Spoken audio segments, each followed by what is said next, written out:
Hello friends, this is your friend back with a new fanfic. What if Naasica reincarnated in Naruto and chose to become the villain? Madara became her mentor, Episode 3. If you like this story, don't forget to like, share, and subscribe, and leave your thoughts in the comments. Now, let's start. Grandmother ran the soft brush across the back of my head, humming a nameless song. You have such wild hair, little sapling, grandmother observed, looking up at our reflection. My eyes met her in the mirror and unable to help myself, I smiled adoringly at her. Her eyes sparkled with warmth and she bent down to kiss my cheek.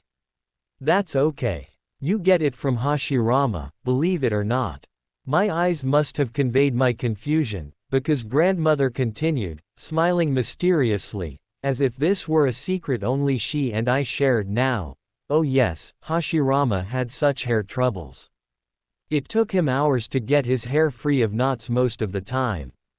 And he had such a bedhead when he woke up.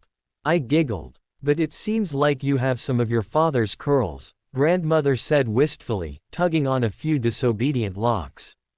You look so much like him. Our son. You're too san. Grandmother kissed my cheek again. He was a good man, your father. I'm confident you will become a good person, too, Na-chan. ... Kakashi and I arrived at the academy roughly an hour too early. He arrived earlier than I, but I was starting to have trouble getting out of bed. The issue with training at night was the significantly less time to sleep.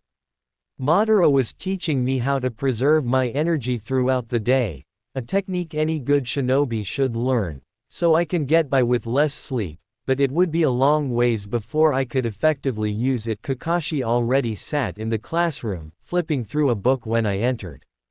Aki was at his desk, reviewing some paperwork. They both glanced up when I entered. Good, you're both here. Hitaki-san, Senju-hime, I am pleased to inform you both have been moved to Class 1A, the 4th year's classroom, Aki said, standing up and handing us each some paperwork. Have these filled out and signed and give them to the receptionist. Yes, sensei, Kakashi and I chorused, bowing slowly. Aki waved his hand dismissively. You can transfer today if you like. I can walk you both to the classroom, if you need me to. We can find it on our own, thank you, though, Kakashi said swiftly. Aki nodded his head. I'm sure you can. I wish you both good luck in your endeavors, then. Kakashi and I took our leave, exiting the classroom for the last time and heading straight to the receptionist's desks. Kakashi was holding his head up proudly, but I couldn't stop the normal flutter of nerves. I still didn't care too much for drawing so much attention to myself, but it was somehow less scary to be doing so with Kakashi. And I knew that Madara would be able to assist me, should anything unsavory occur. At this rate, we'll be the youngest graduates, Kakashi told me. How old are you anyway? 4. I'll be 5 in a couple months, though. Same. Only I'll be 5 in a month, Kakashi said. What do you think the 4th year's class is like? I shrugged. Bigger kids. Less people. Kakashi rolled his eyes. Aside from that. Harder. Oh. I met your sensei last night. He's dating my Nei-chan. Minato-sensei is dating Kushina-san. Kakashi blinked. Huh. So what do you think of him? I shrugged again. He's nice. I met him before too, with Jiraiya-sama. What does he train you in? This and that. Two-san's usually pretty busy, so Minato-sensei covers whatever Two-san can't teach. Minato-sensei is the one who taught me how to water walk. Hey, you should train with us sometime. I don't know, he's your sensei. No, it's fine. This way I can have a better sparring partner and not have to lose all the time against him. Besides, Kushina-san isn't training you, is she? I shook my head, and we stopped at the desk, grabbing some of the pens presented and starting to fill out the forms. Not yet. She wants to train me in Fuinjutsu and the Uzumaki techniques, but because she was on such a long vacation during the aftermath of the new sealing of Kurama thing, she has to make up for it by doing more missions.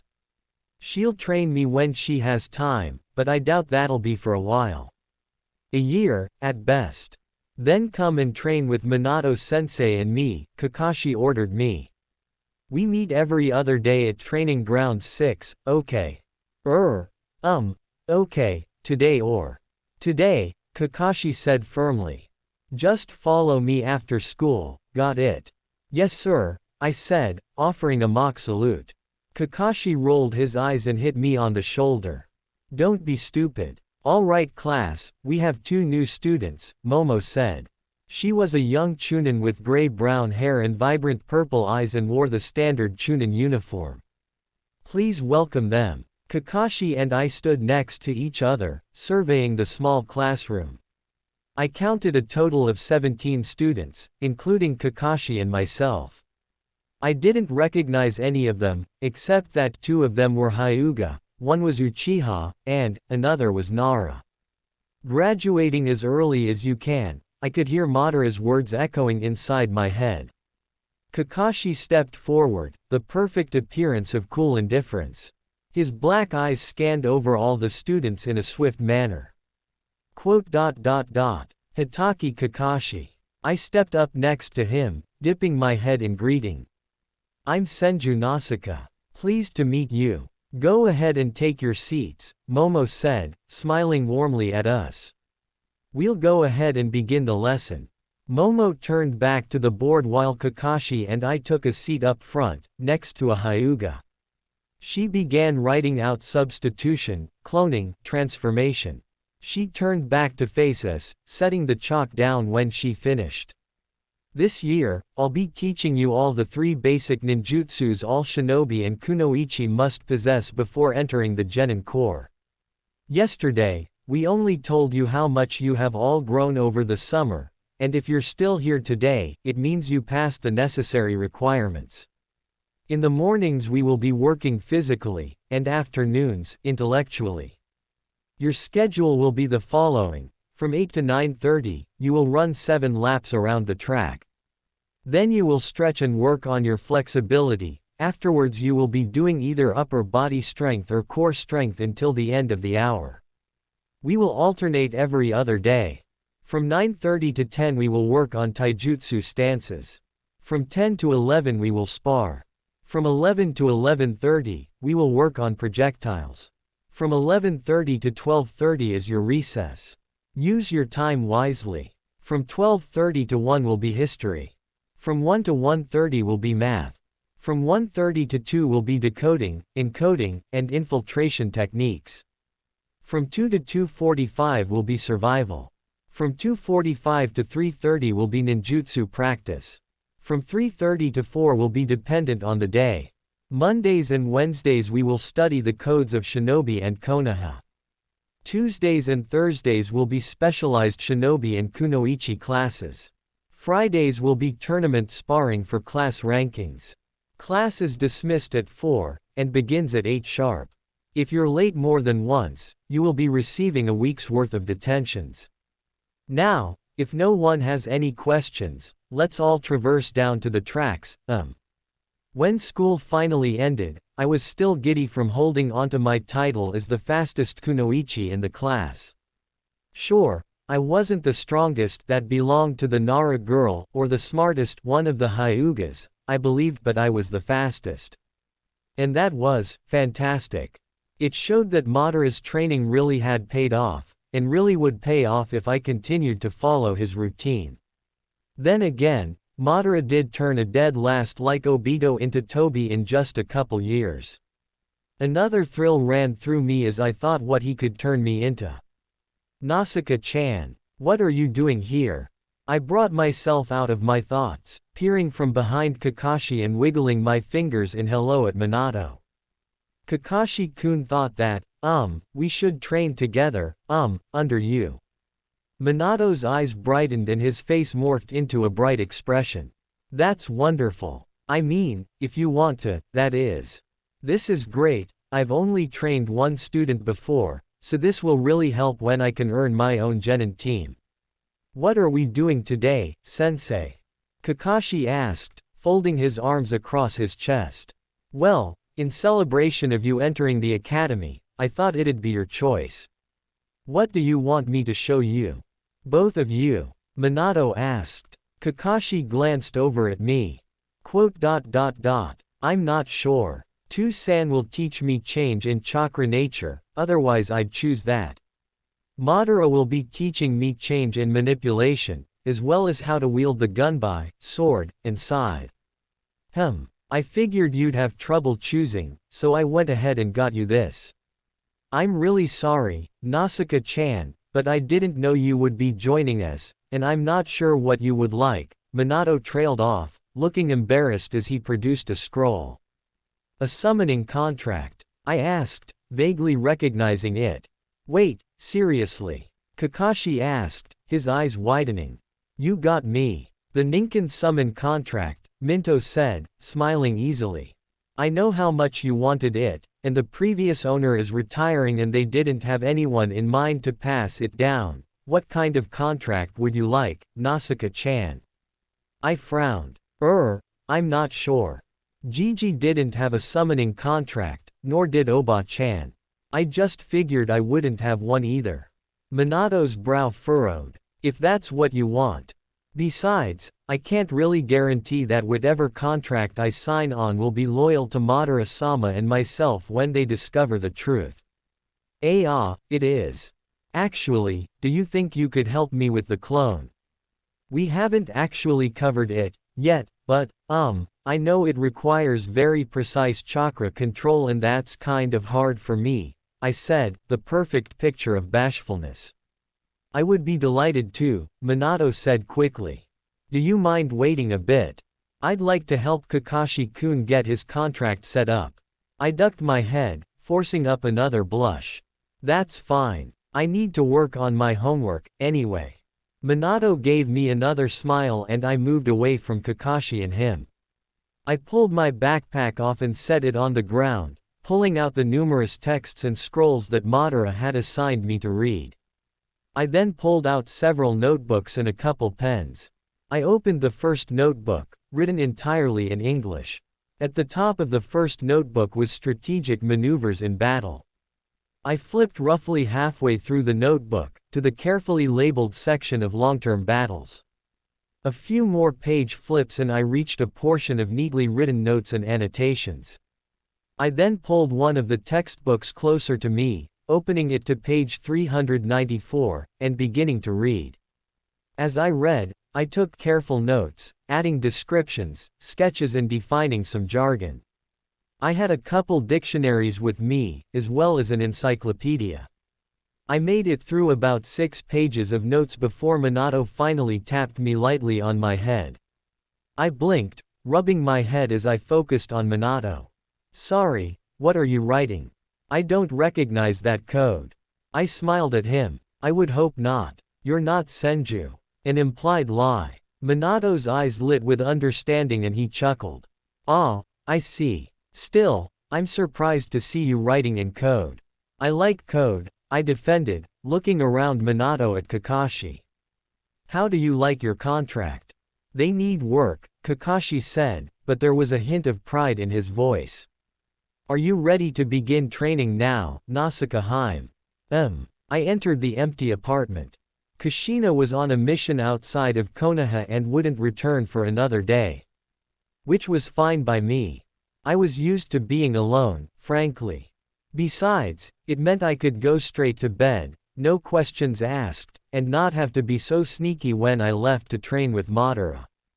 All too gladly, I skimped over dinner, deciding to eat with Madara when I trained instead, and went straight to bed to catch a few hours of sleep before the hellish routine began again. You don't need to learn the Academy's clones.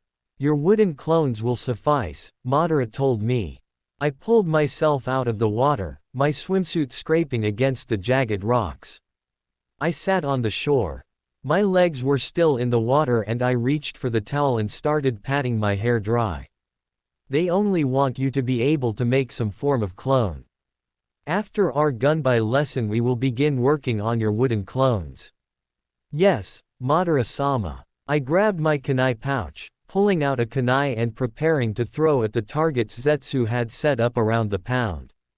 If I missed the targets, or didn't add enough force for the kunai to stay embedded in the targets, they would fall into the pond and I would be forced to swim in the dark waters to retrieve them.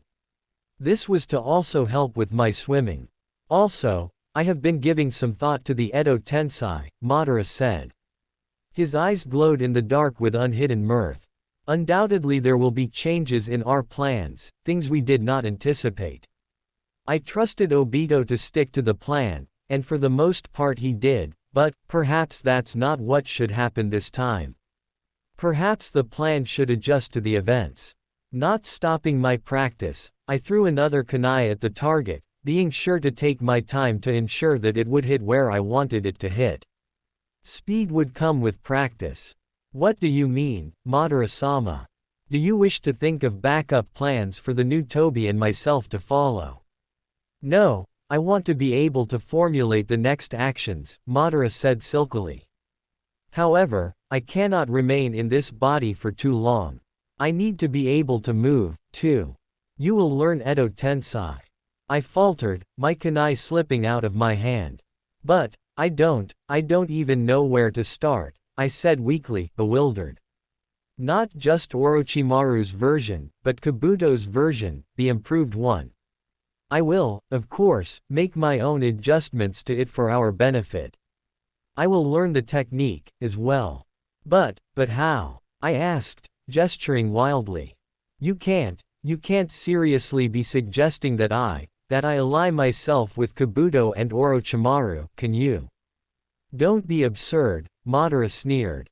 They are beneath us. But you saw Kabuto's new technique when he showed it to Toby, didn't you? That was years ago, I blurted out. And it was in a foreign language. I don't even know Fuinjutsu. Madara waved his hands. But the memory is still there. You just need to dredge it up. How? I demanded dubiously. Madara smiled at me. I'll take care of it. Just be prepared to open your mind when the time is right. And he turned away, effectively ending the conversation. Unable to do anything else, I docilely whispered, "Yes, Madara-sama. You look dead," Kakashi told me bluntly a couple days later. I shot him a withering glare, hanging upside down from a tree branch. I pulled myself up, completing another sit-up. I just haven't been getting a lot of sleep, okay? I do not look dead. You definitely look dead, Kakashi said firmly.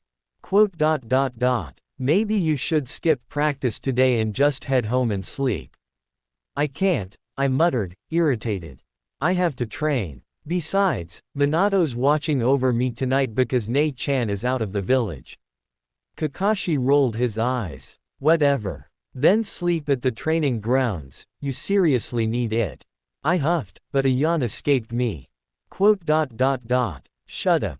Kakashi seemed to smirk at me, but I couldn't be sure because of his mask. Ah, Naasica Heim, you look dead. Groaning in annoyance, I shot Minato a glare, who only grinned back in return. My glare faltered, though, as his smile was contagious. Maybe you should just take a nap, Minato advised. I don't want you falling asleep during dinner. I'm fine, I insisted, but my argument seemed invalid due to the fact that I yawned at that moment. I flushed under Minato and Kakashi's smug looks, and dropped down to the ground. Fine, I'll take a stupid nap. Still muttering crossly under my breath, I laid back on the grass and closed my eyes. I was ashamed to confess that I fell asleep within seconds. Looks like I'm not the only one who's tired, I thought, staring at the sleeping Madara. He was sitting back on his throne. I gave up calling it a chair a long time ago. Despite being asleep, his face looked no less tired or weary. He's been through a lot. What was it like, I wonder, to sit here all alone for decades upon decades, lost in despair? He must have a strong will to survive something like that, and stronger still to continue to look to the future. I glanced around the cave. It's not exactly a comfortable place, either. In the anime, manga, whatever, in canon there wasn't a way to enter or exit this place. Obito only entered the cave because his Sharingan allowed him to slip through. However, there's a clear exit and entrance to this cave now, so I wonder what will happen to close that off. Did Madara do something, or did someone else find the cave? Someone, not good. What if I come here one night and I can't get in? The thought made me anxious. My eyes rested on Madara, and I shifted my weight to the balls of my feet. I watched him sleep for a handful of minutes, my anxiety slowly dying down as I did so. Once I was completely relaxed again, I let out a soft sigh. I know for a fact that the throne isn't the most comfortable place to sleep on, I thought. The compound has so many empty bedrooms. I doubt anyone would notice. Making up my mind, I turned on my heel and left. When Madara had awoken, I had finished dragging in the last mattress. His eyes opened slowly, peering at me through the darkness. When I set the mattress down, he finally asked, "What are you doing?" I gestured to the many blankets, pillows and 2 mattresses. I thought you might like these. I can see that. I meant the tree. I looked over at the tree that I had created. It was different from Hashirama's trees. The bark was warped and twisted, and the branches curled and tucked underneath one another. The leaves weren't even a pretty shade of green, but instead a dull amber orange. In the canon story, I mumbled, shifting sheepishly under Madara's sharp gaze, there is no entrance or exit by the time Obito shows up. I just thought it would be good to have some way to directly enter and leave the cave, should anything unsavory occur. Madara eyed me another moment, before he glanced over at the blankets. I take it your teleportation has gotten better, you were able to bring so many items. I actually had 3 times as many things, but the rest got shredded to bits in the process, I thought. Madara slowly stood up from his throne. How much time do you have left to train? Half an hour, tops. I see, Madara said slowly. Then let's not bother tonight. Naasica, tell me what is going on outside of our lessons. As I explained what had transpired, I dragged a mattress over to his throne. I threw it over the seat, grabbing several blankets and placing them over it. I added some pillows, as well, and hung a thick blanket over one of my tree's branches. The tree had grown around and above his throne. I dragged the other mattress in the far back, creating a makeshift bed with the rest of the things I had brought. By the time I had finished doing all of this, I had also finished retelling Madara of what was going on. Does Kushina intend to show you Fuinjutsu? I don't know, but I believe so. I know she intends to teach me how to utilize Uzumaki techniques, the chains, for example. I see. Madara sat back down in his throne, sinking into the soft mattress and blankets. He rested his scythe at his side and I hesitated a heartbeat before I moved across the cave. I sat next to him on the large throne, being sure to sit on the tube-free side. Madara-sama. Madara turned his head towards me. What would you do if someone did find you? I would kill them. There was no hesitation in his voice. No reprehension. No distaste. Nothing. It was completely apathetic, as if it was a socially acceptable answer. In this world, I suppose it was.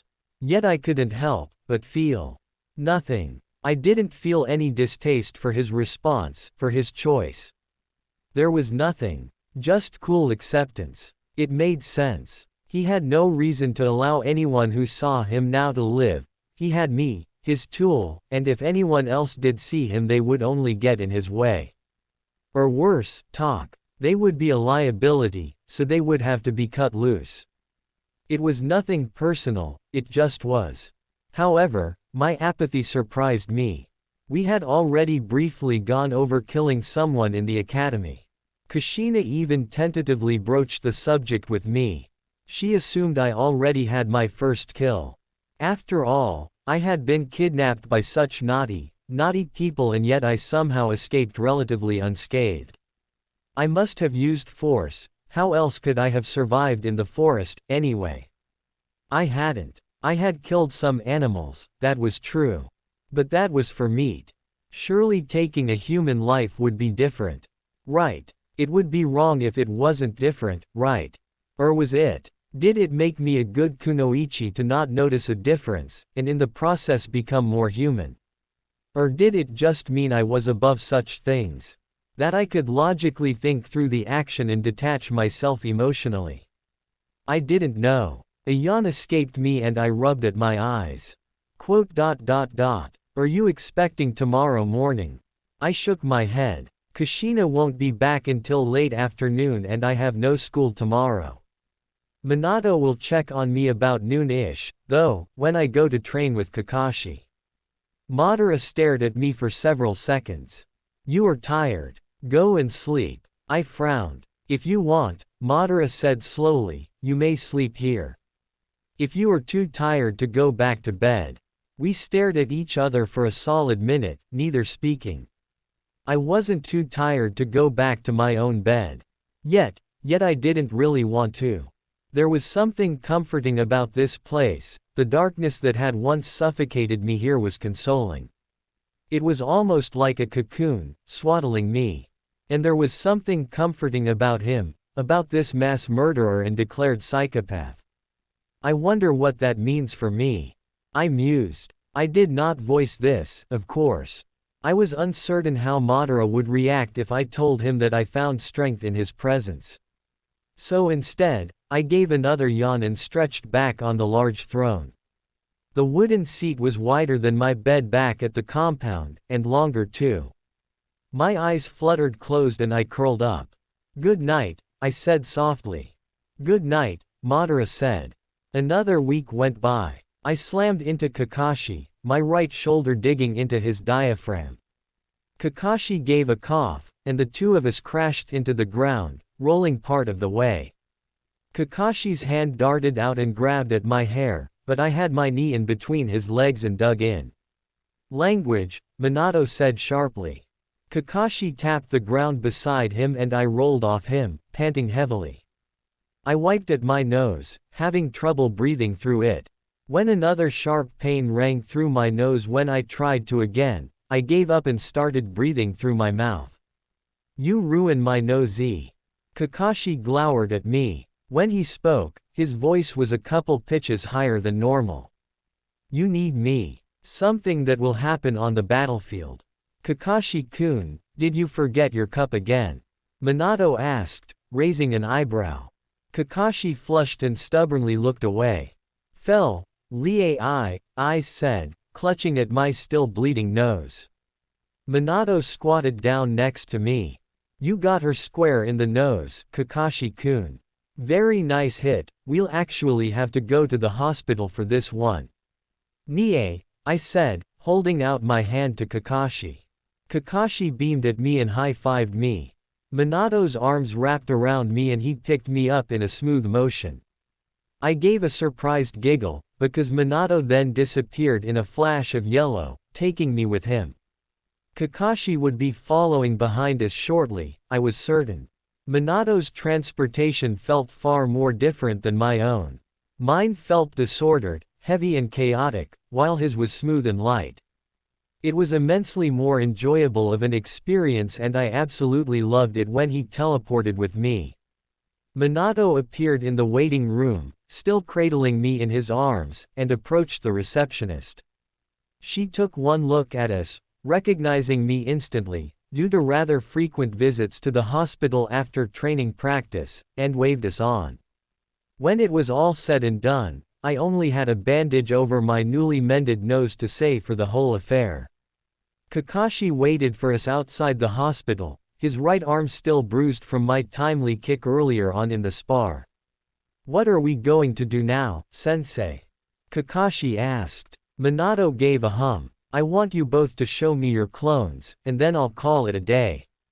It's already late and I know Tsukumo-san and Kushina-chan will have dinner ready for you two by now. I clapped my hands together. Mokuten. Bunshin no Jutsu. Wood grew out of me, forming and taking shape, before changing color. When the process was finished, another man stood side by side.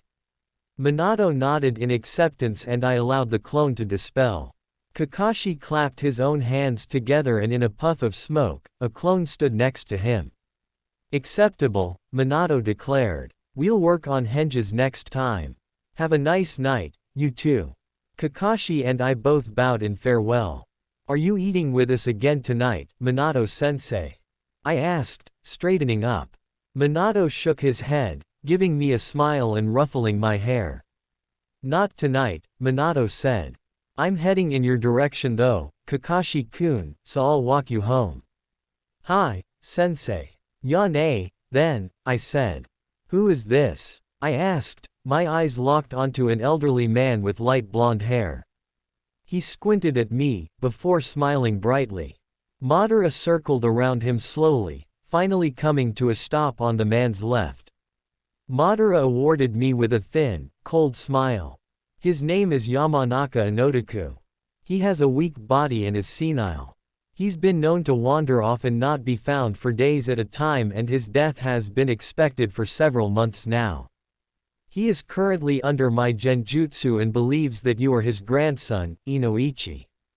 I opened my mouth to respond, but no words came out. Ask him how to find your memories. Ask him to teach you the technique, Madara murmured. Moving closer to the older man, I whispered, I thought the Yamanaka techniques were Kekai Genkais.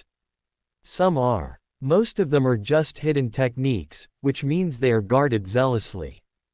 Almost as bad as the Hyuga are with their pathetic eyes, Madara snickered quietly.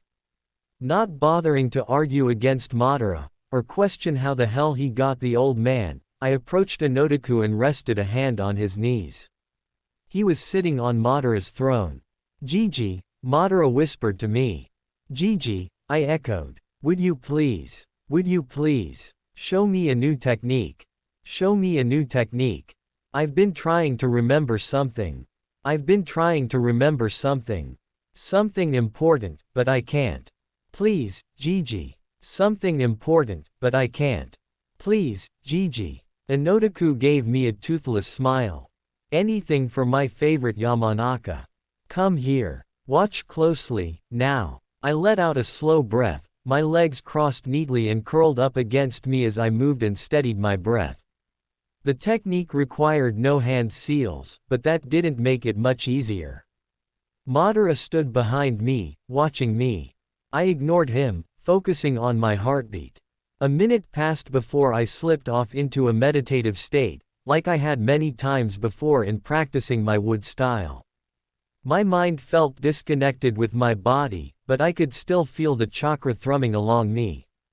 Instead of focusing and guiding my hands, though, I focused it on my head.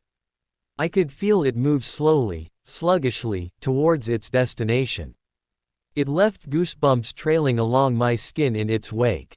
When I felt it enter, I could feel a rush of pleasant warmth wash over me, leaving me feeling tingly and lethargic.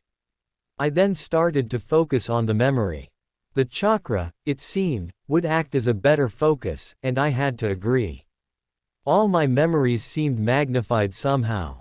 It was the same concept as enhanced strength and speed. When I found the memory that I wanted, blurred and hard to read, I willed my chakra to focus on it.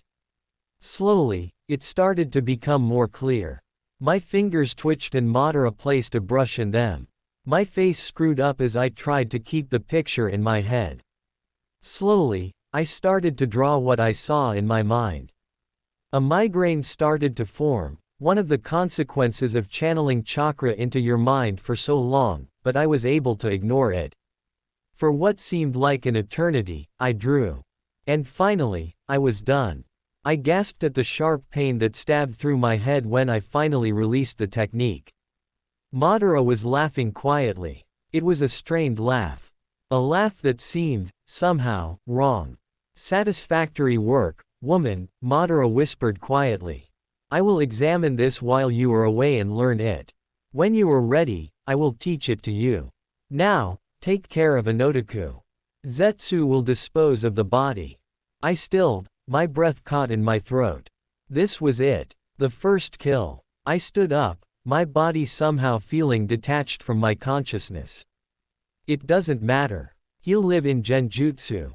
Then why did I feel so sick? My foot moved robotically as I approached up, picking up a discarded kunai along the way. He was smiling at me, staring off into the distance, still captured in a blissful genjutsu. Let him die happy. I was shaking, shudders racking through my body. Naasica. Madara's voice tore my attention away. He was standing away from me, his eyes dancing with dark amusement. When he spoke, his tone was condescending. Do you need me to do it? No, Madara-sama, I insisted immediately. I had to do it eventually. There was no way around it. For the betterment of this world, and for my own survival. It was killed or be killed. I placed the sharp edge of the kunai against Inotaku's throat, pressing down on the artery. I wanted to close my eyes. I wanted to back down and tell Madara to do it for me, but I couldn't. I had already come so far, and I couldn't afford to back down now. There would be other people I would have to eliminate. Enemies. More than likely, a few innocent would have to go, too. Logically, I should have no reason to object to doing this. All my mistakes would be amended when I saved so many lives with the genjutsu. If a few had to go in the process, that was a sacrifice I had to be willing to make. So I forced my eyes to remain open, and I forced my hand to slice across in a quick motion before I had any more second guesses. Breathing heavily, I backed away slowly and watched as he slumped over. He gurgled and gasped, clutching at his throat, blood continuing to pool out. His eyes rolled back as he coughed. It was a long death. And when the light finally left him, I found myself numb. There was no regret. There was no guilt. There was no sense of wrongness. There was acceptance. There was honor. And there was a sense of rightness. After all, I was doing this for everyone. For Mito, Kakashi, Kushina, Minato, this was for their benefit. How could I resent such a task, when in the end it would make them happy? I giggled. Check, grandmother said, smiling coyly. I huffed at her, my cheeks puffing out and turning red in embarrassment. Grandmother giggled, her long wrinkly fingers stretching out and patting my cheek affectionately. I looked back down at the board, my bottom lip sticking out as I fumed in thoughtful silence. It was annoying that she had managed to corner me so easily. I had played chess frequently in my past life, and rarely lost. Shogi wasn't so different from chess, it was just another form of chess with slightly changed rules.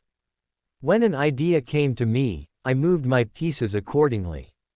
Several minutes of silence passed by before I could triumphantly smirk.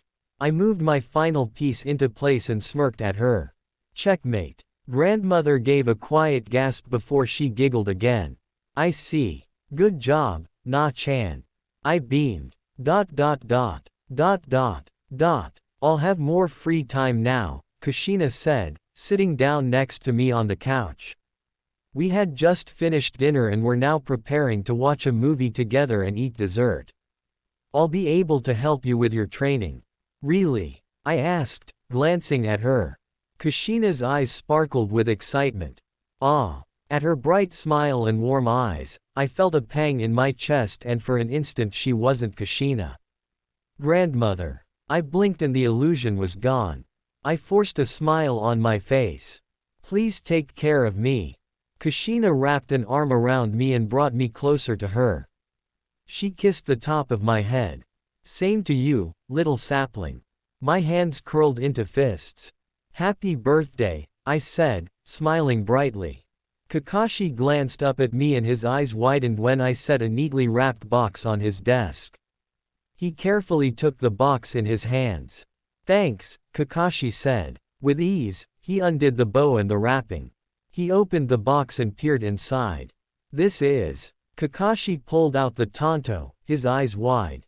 He held it in his hands, weighing and balancing it. This is a high-quality tanto. This must have cost you a fortune. Didn't even put a dent into it, actually. I shrugged, sitting down next to him. You're my first friend, Kakashi-kun. I just wanted to get you something that could be of use to you. Kakashi shifted in his seat, still staring at the Tonto. I remember you said that Tsukumo-san used a Tonto, and I know how much you want to be like him, I said slyly. Kakashi just shrugged, running a finger along the sharp edge. Thank you. I smiled at him. MN. Class, it's time to begin. Hi, sensei. I caught the fist in my right hand, gripping it tightly and allowing the momentum of her punch to continue forward. I twisted with the punch, allowing her to come closer to me, and then I snapped out my left hand and nailed her square in the jaw. She rolled with the punch, and the force of the blow was enough that I had to release my hold on her fist. Uchiha Aya fell back on the mat, landing on her back. She gave a cough as the air was knocked out of her lunges and she struggled to catch her breath. However, before she could get back up, I was on her in an instant. I sat on her, prepared to dig my elbow in her throat. Enough, Momo said sharply. The winner is Senju Naasica. I got off Aya and stood up. Remembering my manners, I held out my hand to her. She glared at my hand for a moment before she reluctantly took it. Morphing her expression back into cool indifference, she extended her index and middle finger and hooked it around my own. Thank you for the spar, we said together. Momo gave us an approving look. Good. In another month, I'll allow ninjutsu and genjutsu to be used in the spars, but so far you both are doing quite well with just taijutsu. You all are, actually. Excellent work, ladies. The girls exchanged excited glances, while I continued to look after Momo. There will be special kunoichi classes available for you to attend after school. If any of you are interested in signing up, please talk to me after class. Now let's go check on the boys. On Fridays the upperclassmen took part in a tournament-style spar day. We fought with one another to receive class rankings, but the tournaments were gender-specific. There was one other class of upperclassmen that consisted of 15 students, and on Fridays, the two classes would merge and split off, depending on genders. For the moment, I held the highest ranking and I was dead set on never letting it go. Aya, the Uchiha girl, was dead set on taking that rank from me. HMPH. If I lost the title to some stuck-up, Madara would never let me live it down. I'd hate to think what kind of punishment he would receive. I shuddered, a trickle of fear curling inside my stomach.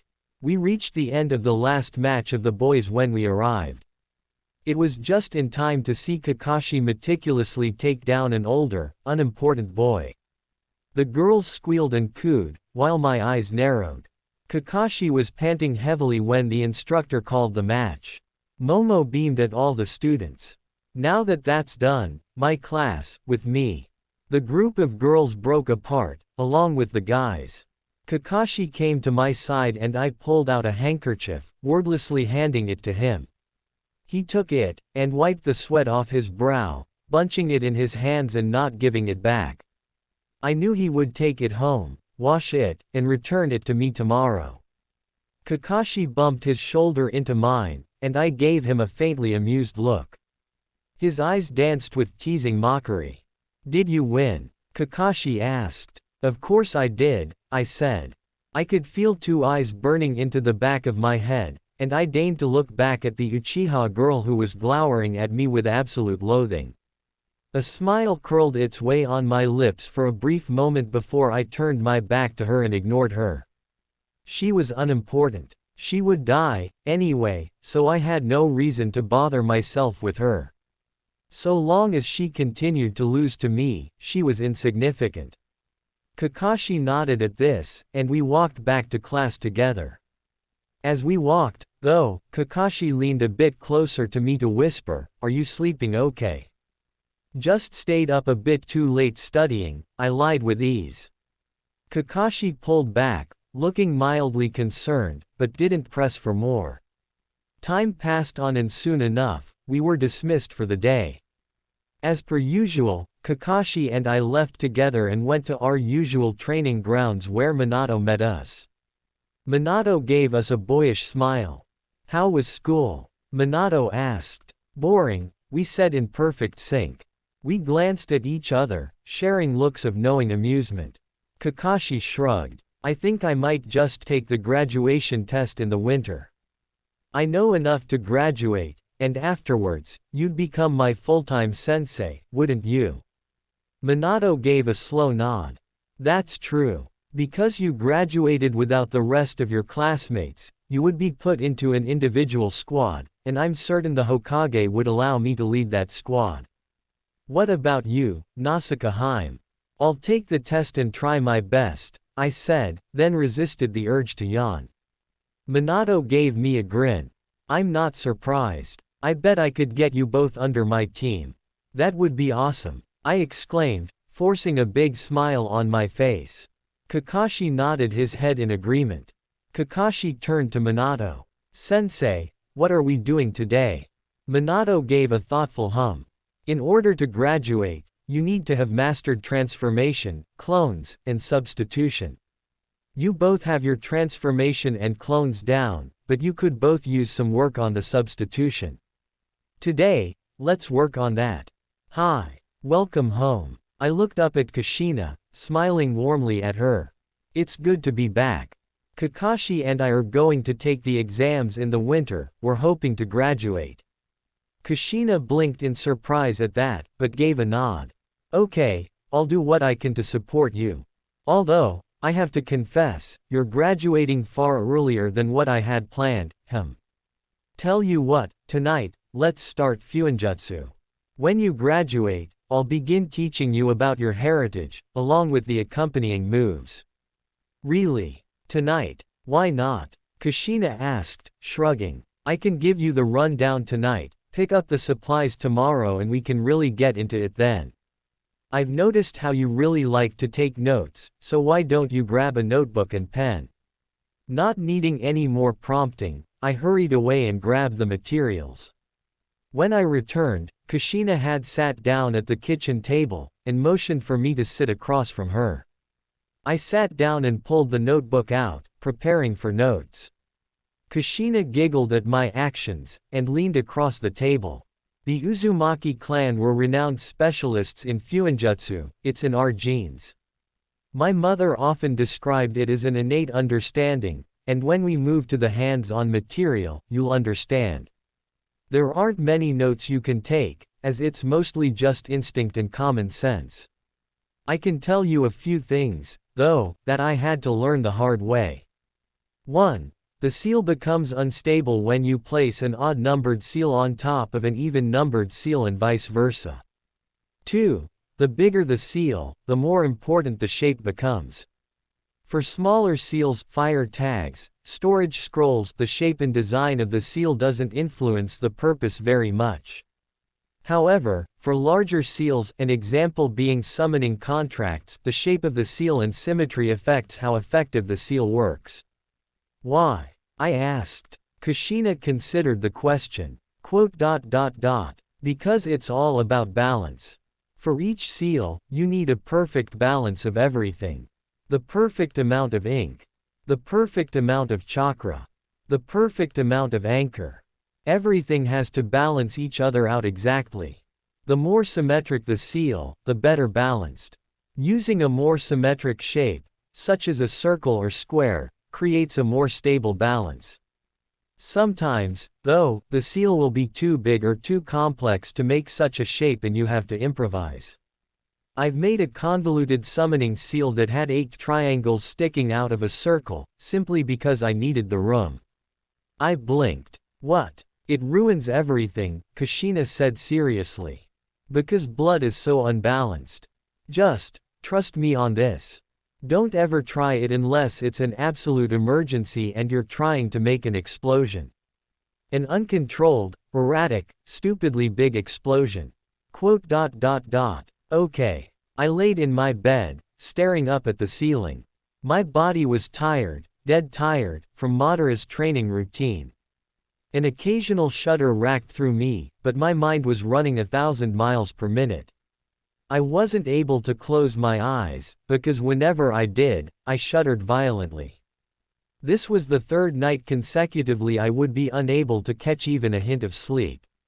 I rubbed my eyes tiredly, turning restlessly over in my bed and staring out the window. "Don't close your eyes," an eerily familiar voice whispered to me. "You can't trust them. You can't let your guard down." I buried my head under the pillow. "You're just tired," I told myself. "Sleep deprived." Even if I told myself that, the fit of paranoia would not leave me. The following morning, I stared at myself in the mirror. The dark bags under my eyes were stark against my fine, pale skin.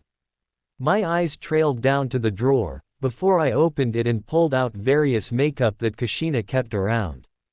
She didn't use them often, so she wouldn't notice if someone else used them. With a practiced hand, I began to dab the makeup over the bags. Within minutes, the bags were virtually gone. I stared at myself in the mirror, squinting at the reflection. How much longer do I have to wear this mask? I took a couple more moments to stare at my reflection, silently marveling at how well this cover-up had concealed the bags, far better than any other makeup in my past life. It seemed to be made of different materials, as well. Perhaps the chakra that thrived in this world affected the basic minerals. Or maybe it was just a different process. I would imagine that kunoichi and shinobi had to be able to effectively disguise themselves without chakra, so the demand for well-working tools that required no chakra was probably high. At least higher than my past life's world. When I was done with my muses, I left the bathroom and headed out into the kitchen. Kushina had left earlier than I did, so I merely grabbed some rice balls and headed out the door. At a lackadaisical pace, I traversed down the relatively empty street. It was still early in the morning, so very few people were out and about. I walked for a handful of minutes before Kakashi met up with me, walking beside me. "Morning," I greeted. Kakashi peered at me, then gave me something of a smile that still resembled a smirk through his mask. "You look better. Get lots of sleep." A chill ran down my spine and a fit of anxiety slammed hard into me, leaving my hands clenching and relaxing as I fought not to show my emotions. Almost too much, actually. Is it really that noticeable? Kakashi shoved his hands in his pockets, turning away from me and continuing the walk down to the academy. "Yeah, you look better. You can't trust them," I heard the voice from last night whisper. "They know you're lying. You're going to die again." I forced my hands to relax as I caught up with him and bumped my shoulder with his. He glanced at me, his eyes gleaming with bemusement. "What? Did I not look good before?" He abruptly looked away from me, sticking his nose up in the air. "No, you looked like a walking corpse." "Ouch," I whined, feigning hurt. As we continued to walk down the street, my anxiety slowly died away. But I couldn't shake that paranoid feeling. My days and nights started to blur together. I seemed to be moving through them in an almost absent-minded way. Out of habit, I continued to smile and giggle. I teased, played and trained throughout the day, and at night, I laid in my bed, just waiting for the next session. If my behavior was strange, no one noticed. I continued wearing the cover-up, and no one doubted my sleeping habits again. If anything, they thought I was improving, that I was happier. At least all but one. Stop. I stumbled to a stop in my running, my bare feet digging into the cold ground. Panting heavily, I turned my head in the direction of Madara's voice. "How much sleep have you been getting?" Caught off guard by his question, I could only stare blankly at him in response for several seconds. When my brain finally caught up to what he was asking, I mumbled out an answer. He approached me slowly, and I could see his eyes narrow at my response. "Liar," Madara accused. "You can barely stand and the bags under your eyes convey many nights without any sleep." I froze. Was it really that obvious? Kakashi and Kushina stopped pestering me about my sleep, and Minato seemed more relaxed. If they hadn't noticed it, how had Madara? Why did Madara see through me, when those that called me their friend, did not? You cannot hide anything from me, Madara whispered, standing directly in front of me. He reached out a pale hand and cupped my cheek, examining me with narrowed eyes. While your skin can lie, your eyes cannot. Answer my question, Naasica. How many nights have you gone without sleep? Several, I finally admitted. Why? Madara demanded. Sleep is essential. You are only hurting yourself and our plans by doing this. I can't sleep, I bit out. That room, that place, it's suffocating. It was true. How many nights now had I just laid in my bed, staring up at the ceiling, unable to close my eyes for fear of my mask being broken. I was supposed to be a child, a happy, sweet, shy girl who anyone could trust and turn to. I worked hard for my mask, and at night I heard whispers telling me that if I let my guard down for an instant, I would be found out. Sleeping was the ultimate form of relaxing my guard. I was in enemy territory there. I could not sleep like that. Madara seemed to be glaring at me. You idiot. By feeding your delusions, your paranoia has only grown. You will not attend these training sessions until you are caught up. No, please, I blurted out, fear taking my heart. The very thought of not being able to stay here, of having to wear that mask all the time was too much. I didn't want to leave this place, truth be told. I wanted to remain here, in this odd hellhole, for as long as I could. I wanted to be in his presence, because somehow I felt stronger, more sure of myself by doing so. I wanted to stay in this darkness, hidden from the world. This dark place was my heaven in this hell. Please, I whispered, shrinking under his sharp look. I squirmed, uncertain of how to convey how desperately I needed him to let me stay. How dearly I wanted him to say it was okay to continue on like I had been. His hand fell away from me, and a calculating look came into his eyes. Then, as if realizing something, it was gone and replaced with a more thoughtful expression. You like it here. I nodded my head, a sudden anxiousness gripping my heart and causing me to tense. Your clones are very good, Madara suddenly said. I looked up at him with wide eyes, teetering subtly. When you are about to go to bed, you will make a clone and you will come here. We will train, but we will shorten our training time significantly, and then you will sleep here for the rest of the night. If you do not sleep, I will knock you out. We will do this until you are caught up and capable of sleeping in your own bed again, Madara said. I froze, my breath caught. Then all at once, I sagged, a rush of relief pressing hard on me. I was shaking with relief and my eyes started to sting for some odd reason. Madara snorted at me and turned away. We are done with this lesson for tonight. Come here, Naasica. Sleep. Why yes, Madara-sama, I whispered, my voice watery. It was the first night of peaceful sleep I had gotten in a long, long time. What happened to Batman? Tsunade asked. She squatted down in front of me, her warm brown eyes colored with concern. I just shook my head, looking mournfully down at my bat. He was ripped open, stuffing coming out and his left eye was missing. Tsunade made a TS King sound as she gently lifted the creature from my hands. Don't worry, little sapling, I'll have him fixed up in no time. One of the perks about being a medic is being an awfully good sewer. I smiled shyly at her. Then, hesitantly, I reached forward and kissed her cheek. I love you, Nei-chan. Tsunade's eyes widened, and she blushed. She smiled back at me, and then kissed the top of my head. I love you, too, Imouto. After school, I told Kakashi I had to head home early for some private training with Kushina. So Kakashi and I told each other we would see each other tomorrow, and we went our separate ways. Kushina would be out on a week-long mission starting tomorrow, so she wanted to teach more about Fuinjutsu and give me some practice materials before she left. Hopping across the rooftops, when I neared home, I was stopped by an Anbu Kunoichi. She appeared in front of me, kneeling down. Her voice came out distorted through her mask and she spoke in a monotone voice. Danzo-sama requests your audience tomorrow night. My eyes narrowed minutely. Before I could give her a response, she vanished. Madara will want to hear about this, I thought, feeling a chill settle in the pit of my stomach. It had been a little over a month since I had started sleeping there. Kushina never noticed my absence, for which I was thankful.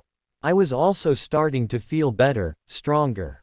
It was a good thing Madara had caught me before the sleep deprivation left more permanent marks on my psyche. I was lucky that the damage was repairable, and even more so that Madara did not seem overly bothered by my foolish mistake. It was already rather shameful that I had been so poor of mind. I actually believed what I was doing was okay. Kakashi and I had continued our training under Minato without any hindrance that month. We both felt ready for the academy exam, as did Minato and Kushina. I lingered a moment or two longer than necessary on the rooftop, uncertain of where this new development would take me. I knew that the Hokage had been putting together a training regime for me to develop my wood style. I figured he would not offer the regime for me until after I had graduated, but perhaps he had simply entrusted such to Danzo. In this time period, Sarutobi trusted Danzo. The thought of Danzo supervising my training was a discomforting one. He was a paranoid, power-hungry man. If I trained for a long period of time under him, he would undoubtedly know something was off about me. My cover would be in danger. Besides, I didn't need training in the wood style. Madara would teach me everything I needed to know, and then some. So, I ignored the unsettled feeling I had in my gut, and I continued my journey home. I see, was all Madara said when I informed him of the development. I was done training with him that night, and I was dressed out in my pajamas. A blanket was wrapped around the both of us, as the cave had gotten chillier seeing how winter approached. I was curled up at his side, my knees pulled up to me so my chin rested on top of them. What would you like me to do, Madara-sama? Madara did not look at me, but rather, his eyes remained locked on the orange-leafed tree that wrapped around his throne. Danzo is an issue that will be resolved at a later date. We cannot interfere with him too much, as you are not strong enough, politically nor physically, to dance with him. It would be best to limit your contact with him as much as possible. With that in mind, it would appear strange if you did not accept his invitation. I believe he will want to train me. At that, Madara's eyes narrowed a fraction. Most likely. You will need to decline his offer. Very well, I said. Be polite about it, though, but be firm, Madara went on. It would be best not to make enemies of him, but I do not want you near him any more than necessary. Before you leave tomorrow morning, take a portion of Zetsu with you. It's time I added my own supervision to him. That's right, I thought. Zetsu's spore abilities allow Madara to track whomever they are attached to, as well as record whatever they see. Although, I am uncertain how that ability will work while they are still in their spore form. No matter. Yes, Madara-sama, I said. Kushina will be gone tomorrow for a week, yes. Yes. Then you may stay here for the week if you choose, Madara responded. We need to make sure you catch up on your lost sleep. When is the graduation exam? Within the month, Madara-sama. Good. You know you can always talk to Minato if you need anything, Kushina said, bending down and kissing my cheek. It's just a week. I'll be back before you know it, Databane. I kissed her cheek in return, smiling. I'll be okay, Nei-chan. Do you have everything? Kushina straightened up, strands of her fiery hair coming loose from her ponytail. She gave me a grin, her eyes sparkling. With one hand, she patted a singular scroll strapped to her waist. Don't be silly, of course I have everything. Now you will be good while I'm gone. I will. I know, Kushina replied, turning and opening the front door. Oh. Good morning, Kakashi-kun. I blinked in surprise, hurrying over to Kushina's side and peering from behind her to find Kakashi at our front door. His hands were shoved in his pocket and he looked up at Kushina. Good morning, Kushina-san. Are you going on a mission? Kushina nodded her head. I'm leaving now, actually.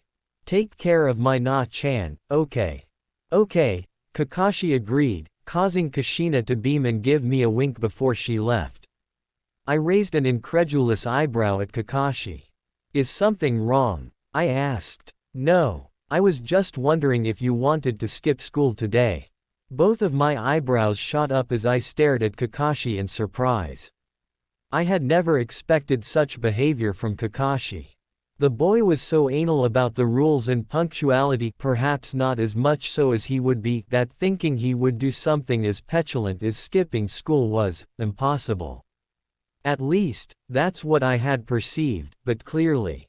What brought this on? Kakashi shrugged. They aren't going to teach us anything new. I'd rather spend my time more productively. You aren't discounted for absent days, so long as you pass the exam and we're both ready to pass. Ah, that makes sense. There's nothing that Kakashi hates more than wasting time. If he perceives the academy to be a waste of his time, he won't think twice about the rules in regards to it. Smiling, I said, all right. Let me grab my lunch. Save it, Kakashi dismissed. You can have it for dinner tonight. I'll buy lunch for us. Okay, I agreed readily. While Kushina had made all my meals for the week, I'm certain the extra meal wouldn't hurt. Quickly, I grabbed my sandals and my backpack and slipped them on, before shutting the front door behind me, keeping it unlocked. What good was a locked door in a shinobi village? Besides, I still had plenty of Zetsu spores lying around to inform me if anyone unsavory entered the place. What do you want to train for today? Kakashi turned away from me, walking down the steps, choosing not to respond for a couple moments. With ease, I caught up to him and started to walk by his side. Sans returning home tomorrow, and he promised to train me in the Tonto, so no weapon training today. We've got the basic 3 down: clones, transformation, and substitution, and we know how to tree walk. I was thinking we could either begin working with elemental ninjutsu or water walking. I actually already know how to water walk, I confessed, although I haven't been able to properly spar while water walking. Kakashi gave me an annoyed look. You're actually ahead of me on something. Unbelievable. Oh, shut up. I rolled my eyes and bumped his shoulder with mine. You have no right to talk, Summoner-san. Still can't find a contract you like, huh? Kakashi said, sounding smug. Or maybe it's more like, still can't find a contract that likes you. Flushing, I turned my nose up in the air and stubbornly looked away. Why don't we utilize elemental ninjutsu? It's been a while since I've trained with my Mokuten. Kakashi nodded his head. Okay, let's go to training grounds 16, then. I already know I have a lightning nature and I brought a couple scrolls that have some basic lightning techniques. I couldn't find any Mokuten, though. That's okay, I said. I actually have something of the sorts. More like notes Madara gave me to look over and practice before we really begin the training with my wood style. I have limited control over it, not counting my clones only being able to produce trees and move those around a bit, really, but the notes should have an example beginner's technique I can try. I highly doubt Madara will complain if I get a head start on training. Within a few minutes of hopping across rooftops, we reached our destination. It was a wide area, surrounded by other training grounds and boxed off from the village. I could see several shinobi in the distance, utilizing the other training grounds. Kakashi sat down on the grass, pulling out a scroll from his pack and unrolling it in front of him. I sat right behind him, pressing my back against his, before mimicking his actions. I unrolled my scroll until I saw the first technique. Mokuton. Sashiki no Jutsu, wood style, cutting technique. According to this, I could manipulate the wood into a sharp object, something I had done before in my escape from the slavers, and use it as a sword. Not only that though, I could activate my wood remotely to explode into splinters. In short, I could make a bomb, and have it rain wood spikes onto my opponents. A brutal technique, but undoubtedly useful. And so, I slammed my left hand into the ground, feeling my chakra shift and change. I could feel the transition from skin to wood and some ways away from us, the wood resurfaced. A wooden spike stuck out from the ground, and I retracted my hand, leaving the spike. I did this several more times, creating many spikes across the training grounds, but still keeping distance from Kakashi and myself.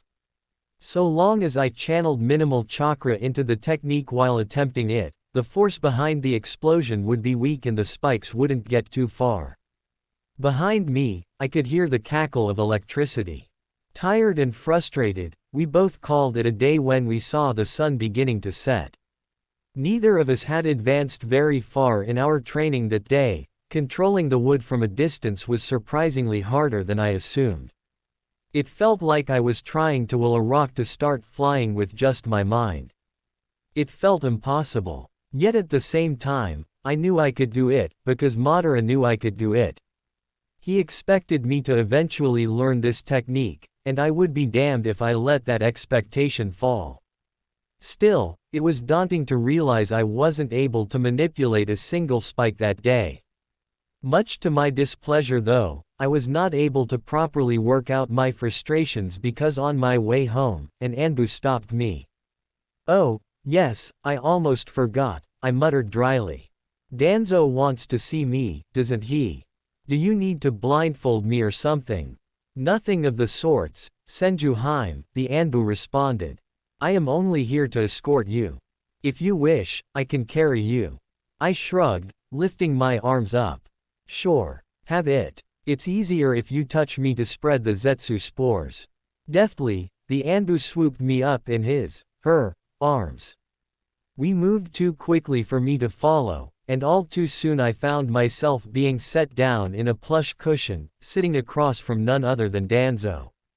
Remembering my manners, I tucked my legs underneath me and straightened my back.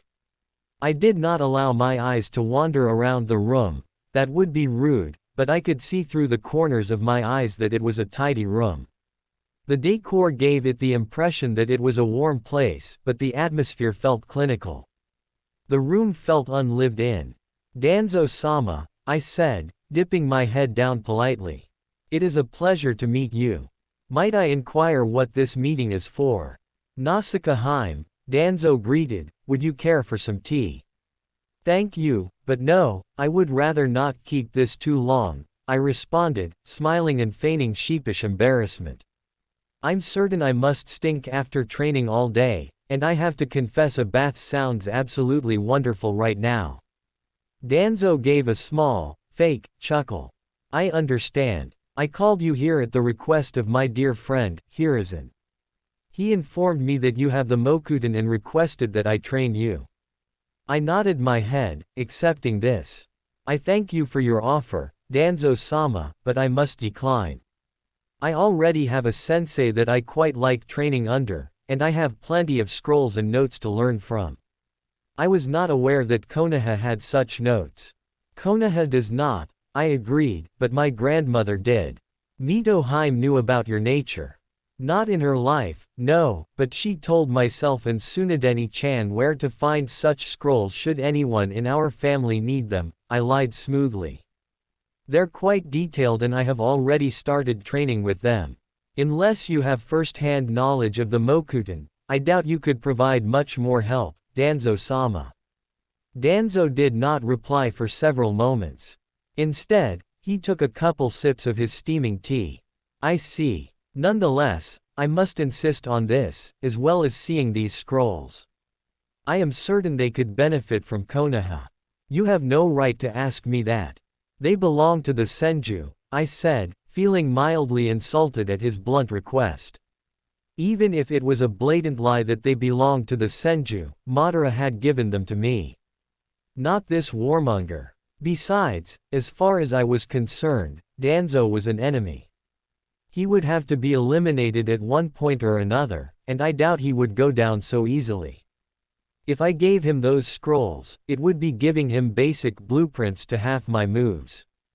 Unacceptable. I have every right, Danzo said, as you are a kunoichi of Konoha. Not yet, I retorted. I'm still an academy student, and therefore not a kunoichi. After I graduate, feel free to ask me that. A thick tension ran through the air at my snappish response.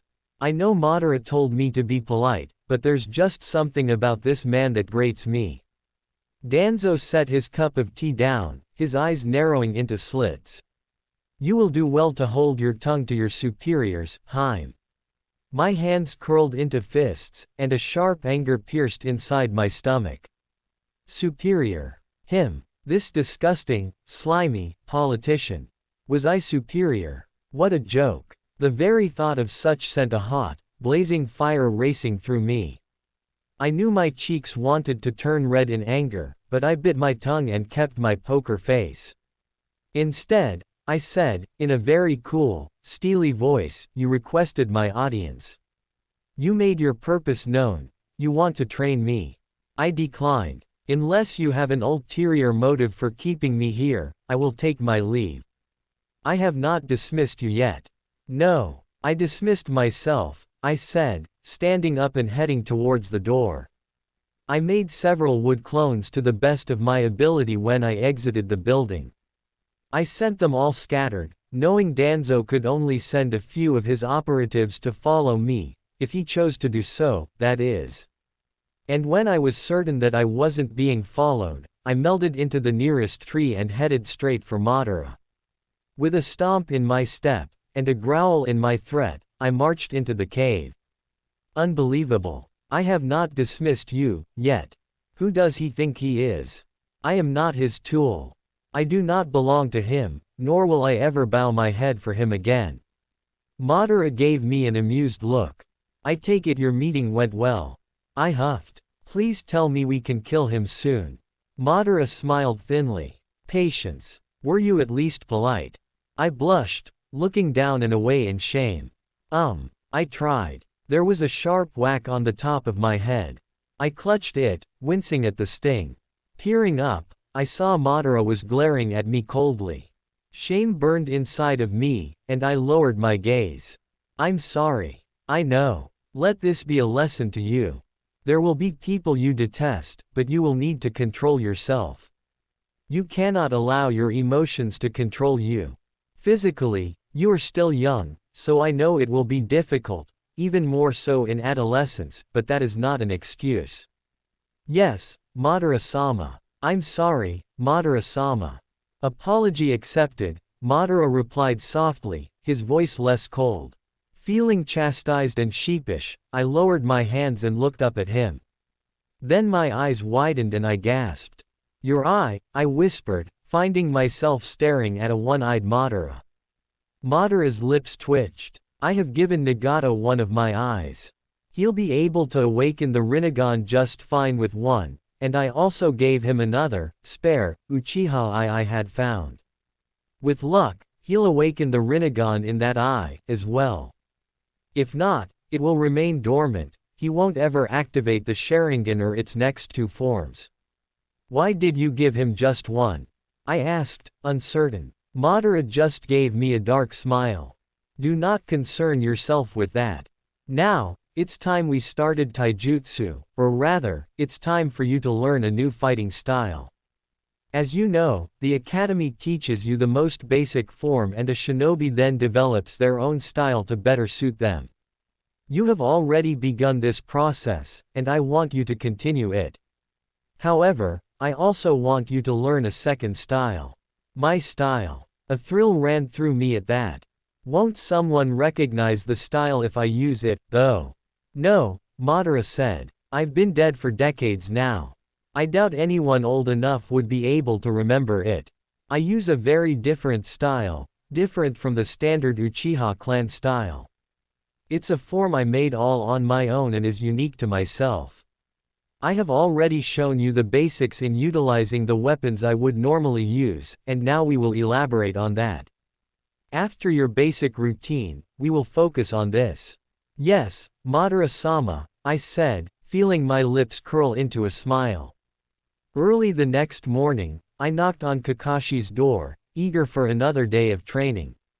Last night, I had told Madara I was beginning my Mokudan training. He had given me a few more tips in the first technique in response, and I was eager to try them out. The sun wasn't even fully up, but Kakashi opened the door, dressed and ready to go. Hey! Kakashi stepped out of the house, and slammed the door shut.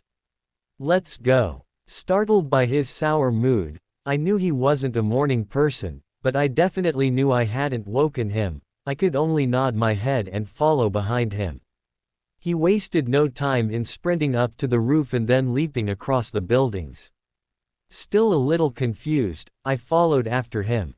When we reached the training ground, Kakashi punched the nearest tree. It shook under his force and splintered. My heart jumped at the loud sound, and constricted immediately afterwards. Hesitantly, I moved towards him and stretched out a hand. I rested my hand on his shoulder, squeezing. Kakashi. What happened? Kakashi gave a short, shaking my grip off and furiously shaking his head. Don't worry about it. I just, Tu-san is an idiot. Can we just train? Oh, it's time. Tsukumo Hatake, Kakashi's father, committed the act. He chose not to fulfill his mission, and instead saved his teammates. In doing so, he indirectly triggered the next great war and became shunned by everyone, including Kakashi. Before Kakashi graduates the academy, he'll perform seppuku, leaving Kakashi to discover his body. Tsukumo probably told Kakashi what happened on his mission, and now Kakashi will grow to hate him. I murmured, yeah, we can. I won't pry. Kakashi's shoulders sagged, his eyes trailing down. Thank you. Do you want to stay at my place tonight? Kakashi's eyes widened and he looked up sharply at me. I'm sure Madara won't mind if I'm a bit late. I can leave a clone with Kakashi, just like I did with Kushina. Do you mean that? Of course. Kakashi fidgeted, suddenly looking shy. I don't know. But, maybe, we'll see. No rush to decide, I said softly. I'm here for you, Kakashi. I'm not going anywhere. I see. He said the word softly, like a whisper. His face was unreadable, and his tone conveyed no opinion. He was curious why I was late that night, but when I explained what had happened, he immediately switched to a neutral expression. I didn't understand why I felt guilty, then, standing before him and fidgeting. Yet, I did. I felt like, in some way, I was betraying him. Like allowing for Kakashi to stay with me was a betrayal of sorts, a line that should not have been crossed. Did he think I was? I didn't mean for that, not in the least bit. I can send him away, I offered quickly. Why? I don't know, I confessed, but I feel like you're upset, that I'm betraying you. I swear I don't mean to do that, I only wanted to help. Madara glanced away from me, his eyes trailing up to the full moon above us. We stood at the entrance of the cave, listening as the creatures of the night sang around us. You feel like I'm upset, huh? That's interesting. Curious, I moved closer to him, trying to get a better read on his face. He seemed, oddly, nostalgic at that moment, like he was reminiscing in a past moment. That moment was gone, though, for he turned back to face me and cupped my cheek. His eye was dark with a steely glint to it, a gleam I could not recognize. His voice was firm and confident. You are not betraying me, Naasica. You will not betray me. His words were final, and I lowered my gaze. He was my superior, I knew that and acknowledged that. But, while that grated on my nerves with Danzo, I embraced it with him. I offered myself to him long ago, and I agreed to be his tool. In this world, everyone is a tool for someone. I resigned myself to being his weapon, an extension of him for the betterment of those I loved. Only he had the power, the knowledge, and the skill to truly fix this rotted world. And only he could bring back grandmother, and protect the others. I would not betray him. Ever. Like ships in the night, you keep passing me by, trying to prove who's right. And if it all comes crashing into the sea, will you be here for me? What's that, Na-chan? Tsunade inquired. I looked up at her, smiling. A song. Never heard of that song before, Tsunade hummed. I merely shrugged in response. How much longer until you have to leave, Ne-chan? Tsunade gave me a coy look, before she scooped me up and tossed me into the air. I let out a peal of giggles, and squeals when she caught me and proceeded to tickle me. I was supposed to have left by now, but I just know that pervert is gonna be late, so I might as well have some fun, nay. Please let go, I squealed, trying to squirm away. Her eyes lit up. Never. The tension was thick in the village. Kakashi stayed with me throughout that time period. I had rolled out the guest mat in my room, placing it beside my bed. Right before bed, I would head into the bathroom and create a clone to spend the evening with him, while I trained with Madara. He never noticed the substitution, and he seemed content enough with the situation. When Kushina returned, she did not ask why he was there, nor did she ask him to leave. Everyone knew the story. We did not return to the academy, and would not until the day of the test. We woke up early, left for our usual training field, and trained. Occasionally, Minato would train with us throughout the day, or he would just train in the evenings. Regardless, this routine had settled into effect. Every now and then, Zetsu would inform me that a root member was following me. They never stayed too long, as the moment I became aware of their existence, I pointedly sought out Minato or Kushina. Madara told me that Danzo was annoyed with me, but he told me so in an amused tone. He said thanks to the Zetsu spores I had left behind from our initial meeting, he was getting all sorts of information. Valuable information. It was a week before the graduation test. Kakashi had his hands shoved in his pocket, and he walked beside me in the nearly empty street. The night sky twinkled above us, and a companionable silence fell between us. Minato was trailing behind us, humming a happy tune. It was a nice moment.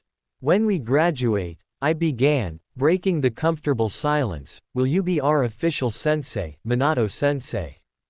Minato smiled. It looks like that's what'll happen. Although, I don't know if we'll be allowed a third member or not. It just depends on how many students pass, and if we have enough. If we don't, then that's just as well. I hope we don't, Kakashi remarked. You're antisocial, so that's a given, I snorted. I am not antisocial, Kakashi protested. Minato and I gave him a disbelieving look. Most of the time. Some of the time, well, not all of the time, at least. Shut up. Minato laughed heartily at that. All right, I need to have a quick conversation with Hokage-sama before it gets too late. Will you two be able to make it home okay? It was Minato's turn to receive disbelieving looks. Minato's smile never wavered, but he did place a hand on top of both of our heads in an affectionate manner. All right. See you both tomorrow, then. Bye, Kakashi said simply, while I waved my fingers goodbye to Minato. After Minato had left, I turned back to Kakashi, and raised an eyebrow. What? You don't want a full team? I questioned. Not really, Kakashi said, shoving his hands into his pockets. We're two of the best shinobi and kunoichi. I imagine that tomorrow, during our test, we'll be placed as the top rookies. Which means, in order to keep balance, we'd be stuck with the dead last of the class. Perhaps, I hummed. It's just as possible we aren't receiving those titles, you know. Our teacher might be biased because we've essentially skipped out on school. She doesn't seem like the type. She wouldn't be a good kunoichi if she revealed her true nature to a bunch of children. You have a point, there, Kakashi allowed. Do you know what Kushina-ne is making for dinner? I shrugged. No clue. Then I suppose we'll just have to hurry and find out. I'm actually hungry. You say that like you're surprised you're hungry, I teased. Kakashi just rolled his eyes at me. We'll take the exam and graduate tomorrow, Kakashi told me, so I'll technically be a shinobi of Konoha. That means I can live on my own, or, well, I can move out. Not like you, Kushina-ne, or Minato-sensei will actually let me live on my own. I giggled. Of course. You're still a brat, you know. I'm older than you, Kakashi mocked. Indignantly, I huffed. By like, a couple months. That's hardly noticeable. Besides, I am way more mature than you. Kakashi playfully shoved me away from him. I laughed and bumped my shoulder against his. Anyway, I need to go home and grab some things. Hopefully he'll be gone. Squinting my eyes, I looked up at the dark gray sky. Why don't you let me grab your things, and you just wait for me at home? Kakashi gave me an annoyed look. I don't need you to baby me. I can handle myself if he's there. That's not it. It's just that, more than likely, he'll be a corpse when you get there. I don't want you to see that. That's not what I was implying, I sighed. Then the rain started, and we both let out annoyed curses, speeding up. We sprinted beside each other, both of us running towards Kakashi's old home. Come on, just go home and let me handle this. Make me, Kakashi retorted childishly. He scooped up a handful of mud and threw it at my face. I deftly ducked underneath it, my more mischievous and childish side getting the best of me. I scooped up some mud, as well, and threw it at him. He dodged it easily, and as we ran, it became a sort of game. By the time we reached his home, he was adamant about going inside, and we were both fairly muddy. We entered the quiet, dark apartment, and I resisted the urge to just knock Kakashi unconscious. Perhaps if I found the body first, I could use that as my reasoning for doing so. I really would need to find the body first though, as it would seem odd if I randomly attacked Kakashi, as it would be random to him. I walked swiftly through the apartment, making sure to walk ahead of Kakashi and scan each room we passed by quickly. I heard Kakashi's small feet pad behind me, and then they stopped and turned down into another hallway. I wasted little time in turning back around and darting after him, but it seemed fate decided to play a role in Kakashi's life. My eyes widened, as I saw Kakashi turn his head towards one room, the living room, and I saw his eyes bulge and what little color he had drained away from him. I dug my heels into the ground and body tackled Kakashi out of that doorway and into the soft carpet. Kakashi remained stock frozen beneath me, and I placed my hands over his eyes. In a soft voice, I whispered, "Keep your eyes closed, and stay here." That was, Otu-san. Shish, I hushed as gently as I could. Keep your eyes closed, Kakashi. I'll take care of everything. As I carefully lifted myself off him, I could feel the minute trembles he gave away. I withdrew my hands, noting he screwed his eyes shut tight. Raising my hands, I then created several clones. 3 to find a trustworthy adult to inform of this situation, 2 to grab Kakashi's belongings, and the last one to begin cleaning up Tsukumo's corpse. I rolled off Kakashi and gently lifted him up into a sitting position. Recalling information from the psychology books that I had read, I then pulled Kakashi towards me, resting his head against my chest and beginning to run my fingers through his hair in a soothing manner. In a light voice, I began to talk about unimportant things, as a way of distracting him from the current reality. We stayed like that, even after many other shinobi came in and assessed the situation. Several of those shinobi and kunoichi wanted to talk with Kakashi, but I gave them a look that seemed to warn them off. It was not until Minato himself came, that I allowed anyone else to directly talk with Kakashi. Minato moved through the house with a somber authority, took one look at us, and then promptly lifted Kakashi up in his arms. "Haim, why don't you head back to Kushina-chan's place, okay? Do you have Kakashi's things?" "Yes," I said, motioning to the summoning scroll beside me. "Go ahead and bring that, and inform Kushina of what happened. I'll take care of Kakashi, and I'll bring him there as soon as I can." "Okay." "And Naasica?" "Yes." Minato's eyes, normally so light and warm, were blank and hard. Standard procedure. Standard procedure. When a shinobi, or kunoichi, encountered a corpse, they had to follow a certain protocol.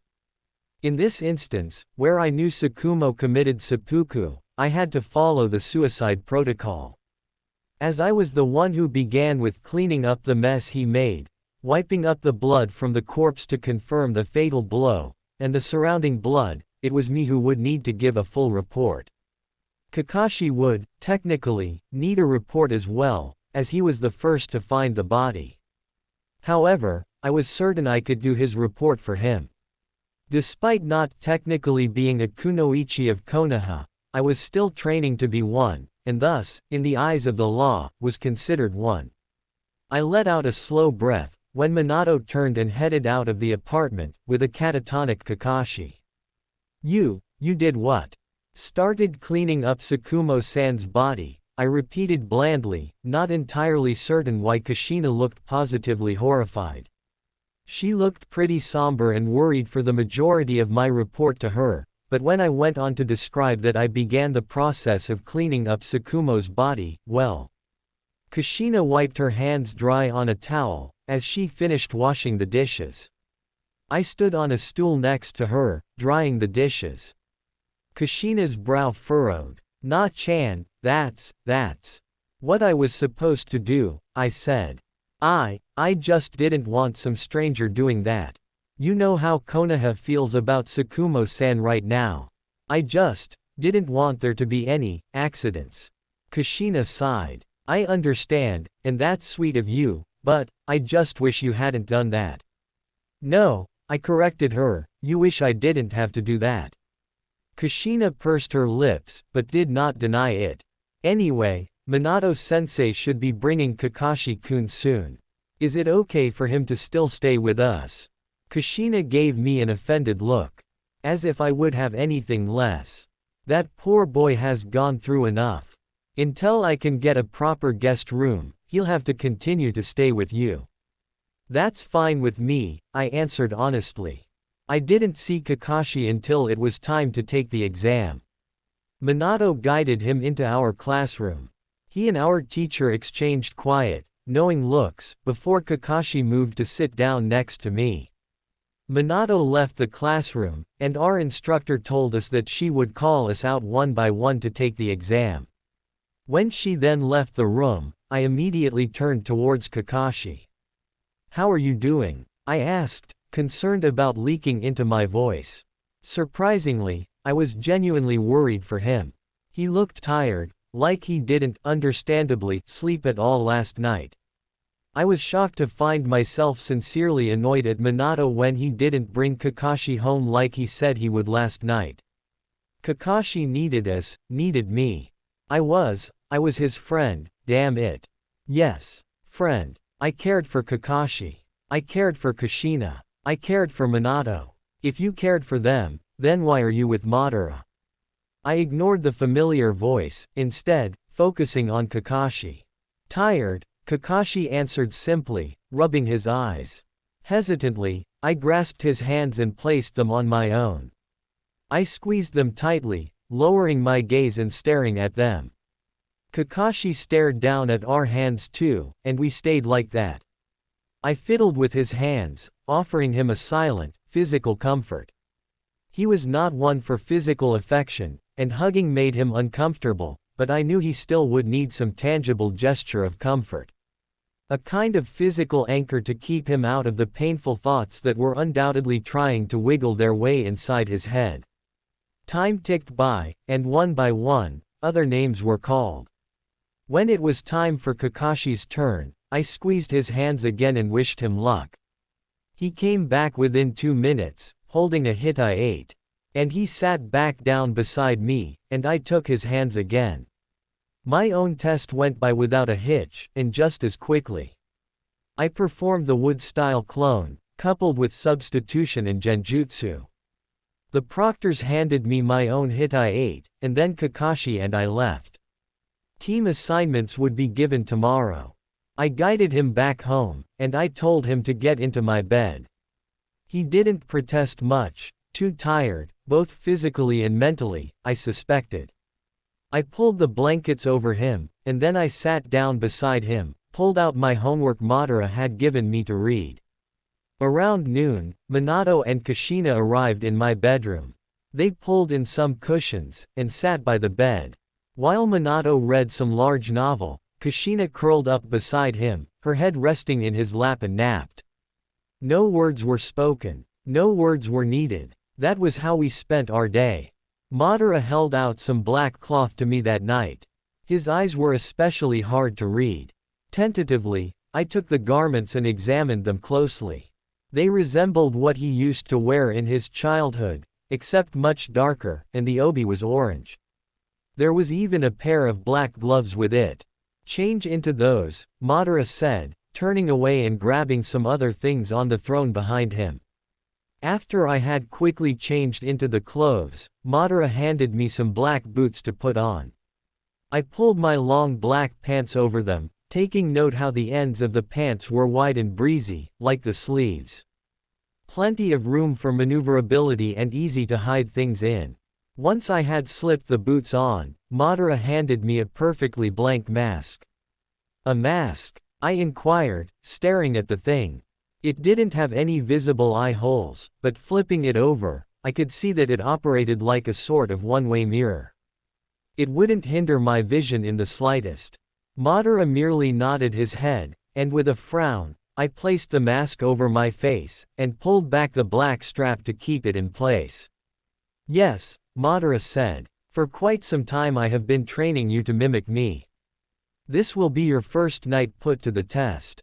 Do not worry about your hair, or masking your voice. I merely want you to get into the practice of being me, of working properly as my tool. What will you have me do, exactly, Madara-sama? There is a small family outside of Kurigakure. I want you to slaughter them. A frown marred my face. A family implied children. All of them. Leave not a single trace. Preferably, butcher them. We will be framing someone. Zetsu will fill you in on how exactly I want you to butcher them on the way there. Why? I asked, confused. What good would it bring to our plan to harm an innocent family? Is the reason that I simply want them gone not good enough for you? Madara inquired, smirking slyly, but I could see a glint in his eyes. A dark one that promised retribution if I spoke my next words poorly. I bowed, but still felt confused. I suppose not, Madara-sama. I trust your judgment.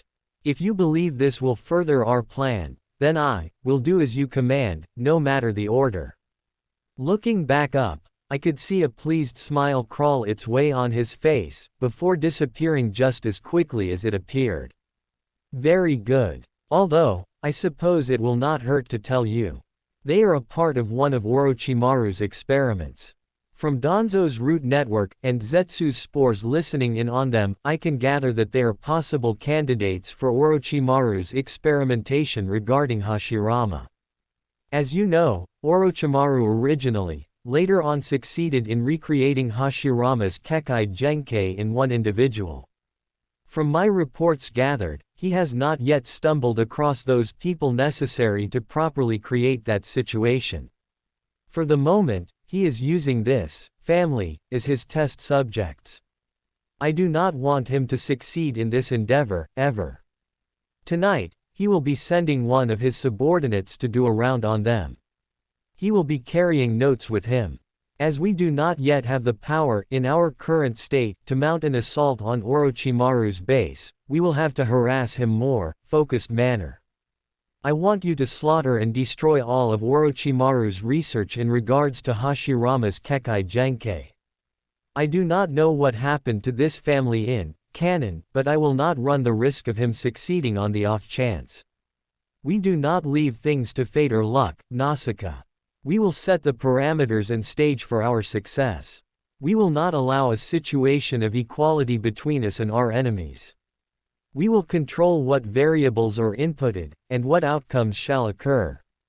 This is war. We cannot afford the luxury of mistakes here, Naasica. In order to create the most optimal setting for us, we must take charge, and not allow fate or luck to play a hand. This is one of those first steps we must take, Naasica. You will not fail me tonight. You are my weapon in this war, Naasica. You are my tool to create this stage. You are my right hand in this endeavor. His eyes were bright with a dark mirth, and a smug, triumphant smirk had crawled its way across his face. He was enjoying this. I had fallen speechless at his words, my mind reeling and stomach heaving. I felt light and heavy all at once. I was ecstatic that he had placed me in such high regards, but I could feel the weight and pressure of his words. They weighed me down, yet lifted me to new heights in the same instance. It was such a conflicting feeling, but I couldn't say I disliked it. Everything about our situation seemed to cause some sort of turmoil, whether inside of myself, or for others. Turmoil and chaos seemed to be what Madara thrived in the most. He was like the eye of a hurricane. A mad scientist on the brink of a terrifying revelation, an artist relishing in that blissful moment where everything seemed to connect. He sat back and watched as the entire world was upheaved and tossed about. He was the orchestrator to this beautiful, dark symphony. I knew, his means were questionable at best. I knew that, and I accepted it long ago. Because in every sense, the ends justified the means. And if those means were enjoyable to him, well, how could I find fault in that? Because, in the end, we were helping everyone. How could he not find joy in that fact? How could I not find joy in that? This chaos, this beautiful chaos that I could see him beginning to create. It thrilled me. So as feelings of joy and fear burned inside of me, I welcomed the contradiction they gave. The turmoil they brought. They were chaotic, something Madara thrived upon, and the idea that I could thrive upon them, as well, like him, was an appealing one. I thought of Kakashi, Kushina, and Minato. I knew they would be devastated to know what I was doing, what I would be doing. They would be in so much pain, and half of me hated that, loathed it, in fact. But at this moment, I could easily ignore that half. Because in the end, I was doing this for them. Madara and I were creating the perfect world. They would only hate this situation because they did not understand. They could not. They were ignorant of all the variables, of all the knowledge Madara and I had. Even if we tried to explain our side, I knew they would be blinded by their short-sightedness. They would only look at the tree, and not the forest. Madara and I saw the grand scheme of things. They needed us to protect them, to save them. What kind of a friend would I be if I did not protect them? So yes, with great ease, I ignored, and squashed down that tiny, whispering voice that screamed murderer at me. I embraced the far more pleasant emotions I felt at that moment, the adrenaline pumping through me, the elevation I had felt from Madara's words. I grinned up at Madara, my cheeks warming and my voice light. I will not fail you, Madara-sama. I know, Madara responded simply. Now move. You do not have much time. Yes, Madara-sama, I said, resisting the urge to giggle gleefully. Do you see it, grandmother? The start of something grand. I hope you're watching. It's going to be beautiful.